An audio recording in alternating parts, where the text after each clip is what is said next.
नमस्कार, good evening. दिन बीत जाने के बाद शोर शराबे से दूर जाहिर है आप ये जरूर देखना चाहेंगे कि मेरे मध्य प्रदेश में आज क्या हुआ। तो मैं पुनीत पाठक अगले 24 मिनट में आपको बताऊंगा आज मध्य प्रदेश में क्या हुआ।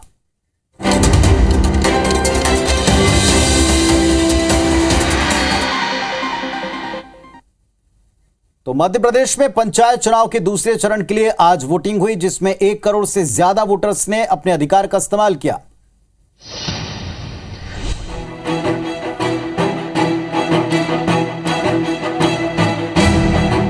एमपी में पंचायत चुनाव के दूसरे चरण के लिए आज मतदान हुआ। आज 47 जिलों की 106 जनपद पंचायतों की 7,661 ग्राम पंचायतों में सुबह 7 बजे से शुरू हुआ मतदान दोपहर 3 बजे तक जारी रहा। निर्वाचन क्षेत्र में स्थानीय अवकाश भी रहा। मतदान के ठीक बाद मतदान केंद्र पर ही मतगणना हुई। मतदान के लिए कुल 23,988 मतदान केंद्र बनाए गए थे। आपको बता दें कि दूसरे चरण में 1,31,44,027 मतदाताओं ने अपने वोटिंग राइट्स का उपयोग किया।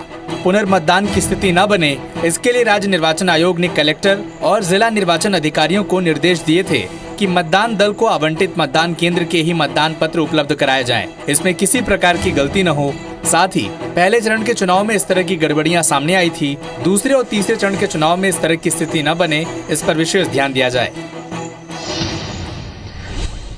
तो दूसरे चरण के मतदान के दौरान भी कई जगह हंगामे की खबरें सामने आई, जिसमें ज्यादातर मामले भिंड मुरैना इलाकों से थे।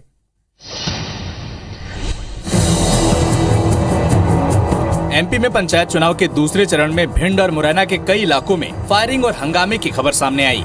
भिंड के नई गढ़ी मतदान केंद्र के बाहर असामाजिक तत्वों ने 3 से 4 राउंड फायरिंग कर दी, जिसके बाद पोलिंग बूथ के बाहर तनाव का माहौल बना रहा। तो इधर भिंड जिले के 2 जिला पंचायत सदस्य उम्मीदवारों को नजरबंद कर दिया गया, जिसके बाद सर्किट हाउस में भारी पुलिस बल को तैनात किया गया। इधर भिंड के फूप थाना क्षेत्र के रानी बिरंगवा मतदान केंद्र के बाहर सरपंच प्रत्याशियों के समर्थकों के बीच मारपीट का मामला सामने आया, जिसमें समर्थकों ने एक दूसरे पर जमकर लाठी डंडे चलाए। इधर मुरैना के देवरी हिंगोना और जनकपुर पोलिंग बूथ पर पुलिस ने उपद्रवियों पर जमकर डंडे बरसाए। दरअसल मतदान केंद्र के बाहर बदमाश व्यवधान डालने की कोशिश कर रहे थे, साथ ही फर्जी मतदान के लिए दबाव बना रहे थे। मुरैना के सराय छोला और नूराबाद थाना इलाके में मतदान केंद्र में फायरिंग का मामला सामने आया है, जिसके बाद पुलिस ने आरोपियों से 2 बंदूकें जब्त की हैं।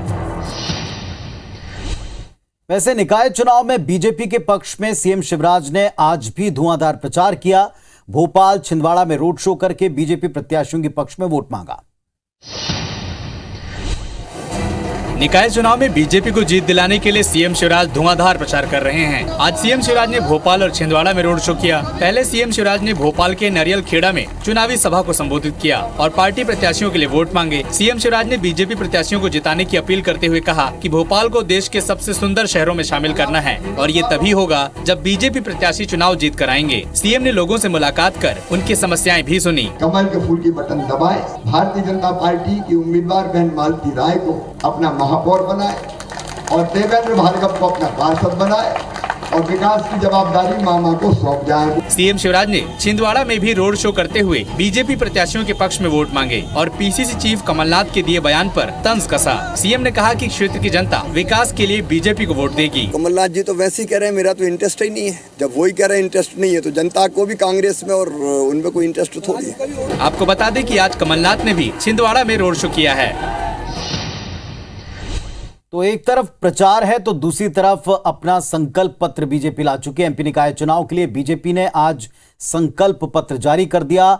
नगरों के विकास के लिए 21,000 करोड़ रुपए खर्च करने से लेकर ड्रेनेज सिस्टम, साफ पानी समेत कई वायदे इसमें।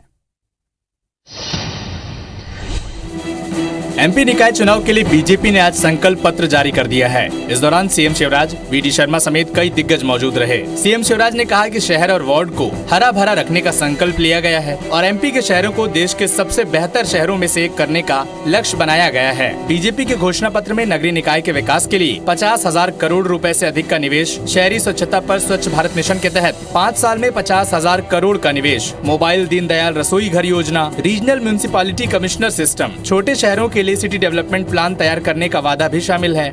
जो जहाँ है उसको वहाँ वैधानिक पट्टा देके उसको मकान बनाने का पैसा देंगे और चुने हुए प्रतिनिधि कोई कसर नहीं छोड़ेंगे। आज ये संकल्प पत्र भारतीय जनता पार्टी ने जारी किया है। शहरों में किसानों की भूमि के बदले TDR का विकल्प, युवाओं को नगरीय क्षेत्रों में रियायती दर पर दुकान उपलब्ध कराने, स्ट्रीट वेंडर्स को नए व्यापार के लिए कम दरों पर ब्याज देने, अगले 2 सालों में 2000 करोड़ रुपए की राशि से सड़कों के निर्माण का वादा भी शामिल है। अगली खबर भी जुड़ी है इसी चुनाव से। क्या वजह है कि ग्वालियर में बीजेपी के खिलाफ जाकर चुनाव मैदान में उतरे बागियों पर पार्टी एक्शन ही नहीं ले? इससे जुड़ी खास रिपोर्ट देखिए। ग्वालियर में नगरीय निकाय चुनाव में भारतीय जनता पार्टी के बागी प्रत्याशी संगठन को खुलेआम चुनौती दे रहे हैं। इसके बाद भी पार्टी के नेता ऐसे कार्यकर्ताओं के खिलाफ कार्रवाई करने से बच रहे हैं। कहा जा रहा है कि ये बागी प्रत्याशी बड़े नेताओं के समर्थक हैं, इसीलिए पार्टी एक्शन लेने से कतरा रही है। आपको बता दें कि बागी प्रत्याशियों ने टिकट नहीं मिलने के बाद केंद्रीय मंत्री सिंधिया, केंद्रीय मंत्री नरेंद्र सिंह तोमर और सांसद का घेराव कर जमकर नारेबाजी की थी। बागियों पर कार्रवाई करने में अगर कोई संगठन अपने आप में परिपूर्ण है तो वो भारतीय जनता पार्टी है। बाकी अगर कांग्रेस में अगर जिलाध्यक्ष स्वयं बागी हो जाए क्योंकि उनको प्रत्याशी से और उसके टिकट चयन से आपत्ति हो, तो इसके अलावा बचता क्या है? निकाय चुनाव के प्रत्याशियों की सूची जारी होने के बाद से पार्टी के कुछ कार्यकर्ताओं ने बगावत कर ली। इनमें से 4 कार्यकर्ताओं ने विरोध जाहिर करते हुए कांग्रेस और आम आदमी पार्टी की सदस्यता ले ली और उनके प्रत्याशी बन गए। इसके अलावा लगभग 18 बागी प्रत्याशी अब भी चुनाव मैदान में उतरकर पार्टी के प्रत्याशियों को चुनौती दे रहे हैं। तो एमपी में निकाय चुनाव में अब दिल्ली के सीएम अरविंद केजरीवाल भी आपको दिखेंगे। कल केजरीवाल सिंगरौली में जनसभा को संबोधित करेंगे। एमपी में निकाय चुनाव के लिए आम आदमी पार्टी ने प्रचार तेज कर दिया है। दिल्ली के सीएम अरविंद केजरीवाल शनिवार को सिंगरौली में जनसभा करेंगे। आज आम आदमी पार्टी विधायक आतिशी मरलेना ने भोपाल में प्रेस कॉन्फ्रेंस कर केजरीवाल सरकार की उपलब्धियां गिनाई और दिल्ली जैसा काम एमपी में भी करने का वादा किया। 2 और 3 जुलाई को राजेंद्र पाल भोपाल में और नर्मदापुरम में जनसभा को संबोधित करेंगे। इसके बाद 3 और 4 जुलाई को संजय सिंह इंदौर, उज्जैन और बुरहानपुर में जनसभा के साथ रैली को संबोधित करेंगे। नगर निगमों में भारतीय जनता पार्टी की सत्ता होने के बावजूद हम देख सकते हैं कि मध्य प्रदेश का हर शहर कितने बुरे हाल में आज है। आतिशी मरलेना ने बीजेपी सरकार पर निशाना साधते हुए कहा कि प्रदेश के शहरों का बुरा हाल है, सड़कें खस्ता हाल हो गई हैं, जबकि सरकारी स्कूल बंद हो रहे हैं। आपका दावा है कि आपके प्रत्याशी जीतने के बाद शहरों की तस्वीरें बदलेंगी। और जबलपुर में कई पार्षद और महापौर प्रत्याशी निकाय चुनाव के प्रचार में इतने मशगूल हो गए कि उनके पास अपने चुनावी खर्च का ब्यौरा देने तक का वक्त नहीं बचा। लेकिन अब जिला निर्वाचन दफ्तर इन पर कार्रवाई करने की तैयारी में। जबलपुर में चुनाव प्रचार में जुटे मेयर और पार्षद प्रत्याशी चुनाव आयोग के निर्देशों का पालन नहीं कर रहे हैं, जिसको लेकर जिला निर्वाचन कार्यालय एक्शन मोड में आ गया है। दरअसल निकाय चुनाव में 79 वार्ड से 364 उम्मीदवार पार्षद और 11 उम्मीदवार मेयर बनने की दौड़ में हैं। लिहाजा प्रचार में जमकर खर्च भी कर रहे हैं, लेकिन अब तक 188 उम्मीदवारों ने चुनावी खर्च का हिसाब नहीं दिया है। प्रत्याशियों को रोजाना होने वाले खर्च का ब्यौरा जिला निर्वाचन कार्यालय में 26 जून तक देना था। 187 लोग अपीयर हो गए हैं और 188 लोग नहीं आ पाए, जिनके लिए हम नोटिस वगैरह जारी करने की कार्रवाई कर रहे हैं और उसके अलावा उनको फ़ोन से भी सूचित कर रहे हैं। महापौर कैंडिडेट 11 हैं, 7 लोगों ने अपना लेखा प्रस्तुत कर दिया है और 4 लोग नहीं आए थे, नोटिस जारी होगा। इधर केवल 187 उम्मीदवारों ने ही चुनावी खर्च की जानकारी दी है। अब जिला निर्वाचन कार्यालय ने प्रत्याशियों को नोटिस जारी कर 4 जुलाई तक खर्च का ब्यौरा देने की अंतिम मोहलत दी है। चलिए अब जरा चुनाव से हटके कुछ और घटनाओं का जिक्र कर लें। ग्वालियर में अलग अलग जगहों से आज दिन दहाड़े मारपीट की 2 सनसनीखेज घटनाएं दिखी। शहर में लॉ एंड ऑर्डर को लेकर कई सवाल उठा गए।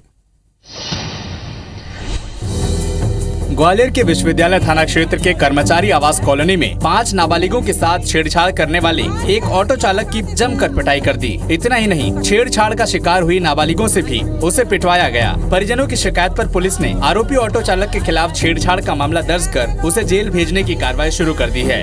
बच्चियों के साथ में अपने उनके शरीर को गलत जगहों पे अपने टच करने लगा, तो मौके से ही पकड़ लिया गया।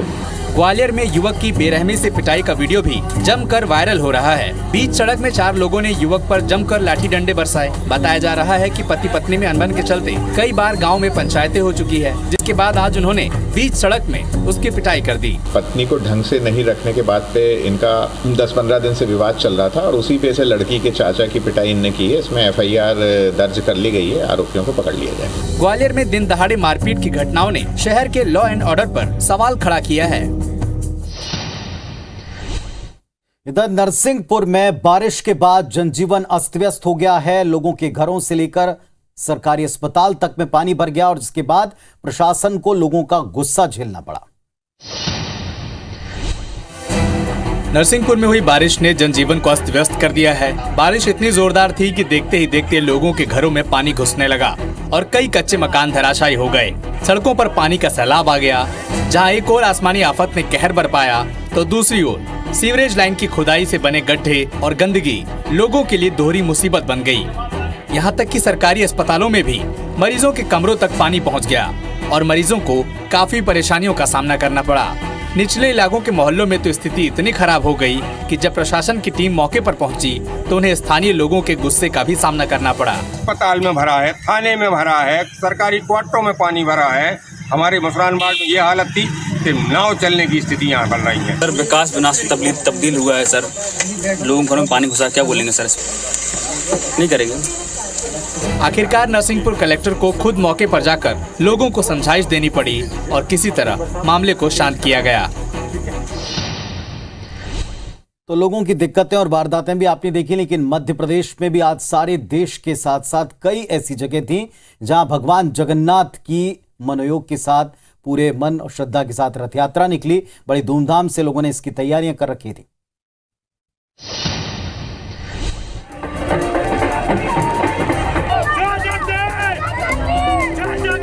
MP में भी जगह जगह धूमधाम से भगवान जगन्नाथ की रथ यात्रा निकाली गई। खरगोन के महेश्वर में भगवान जगन्नाथ की भव्य रथ यात्रा निकली, जिसमें जिले भर के हजारों श्रद्धालु शामिल हुए। ढोल की थाप पर नृत्य दल के साथ भक्त थिरकते नजर आए। जगन्नाथ के जय घोष से पूरा महेश्वर गूंज उठा। तो वहीं जबलपुर में भी पूरी की तर्ज पर रथ यात्रा निकाली गई।